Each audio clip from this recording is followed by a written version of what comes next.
வாங்க இன்னைக்கு தட்டைப்பயிர் சுண்டல் எப்படி செய்யறதுன்னு பார்க்கலாம். காராமணி சுண்டல்னு சொல்லலாம். இது வந்து பருப்பு செய்யலாம், சாம்பார் வைக்கலாம். இப்போ வேவிச்ச சுண்டல் எப்படி செய்யறதுன்னு பார்க்கலாம். நான் ஒரு அரை கப்பு காராமணி எடுத்துருக்கிறேன். தாளிக்கிறதுக்கு தேவையான அளவு வெங்காயம், பச்சை மிளகாய், கருவேப்பிலை, தேங்காய், மல்லித்தழை. இது நாம் உப்பு போட்டு நார்மலாகவே வேக வச்சிடலாம்.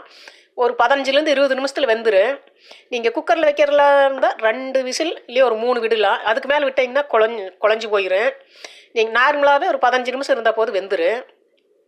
சரி, நம்ம வேக வச்சு எடுத்துக்கலாம். தட்டைப்பயிர் நல்லா வெந்துடுது. ஒரு 15லேருந்து 20 நிமிஷம் தான் வேக விட்டேன்.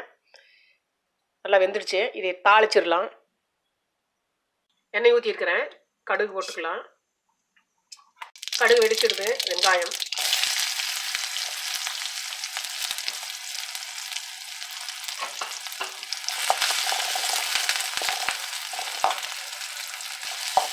மித்த சுண்டலை விட இந்த சுண்டல் நல்லா டேஸ்ட்டாக இருக்குது. இந்த காராமணி சுண்டல். வெங்காயம் நல்லா ப்ரௌன் கலராக வதங்கிடுது. தேங்காய் போட்டுக்கலாம். சுண்டலுக்கு வேகும்போது உப்பு போட்டுட்டோம். இந்த வெங்காயம் தேங்காய் கலவை உப்பு போட்டுக்கலாம்.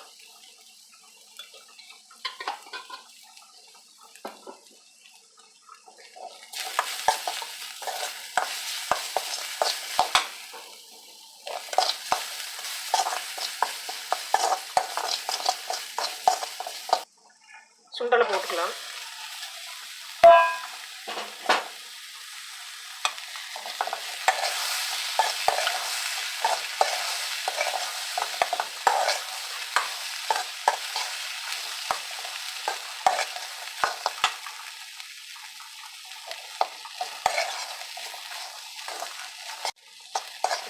காராமணி சுண்டல் ரெடி. இப்போ நீங்களும் செஞ்சு பாருங்கள்.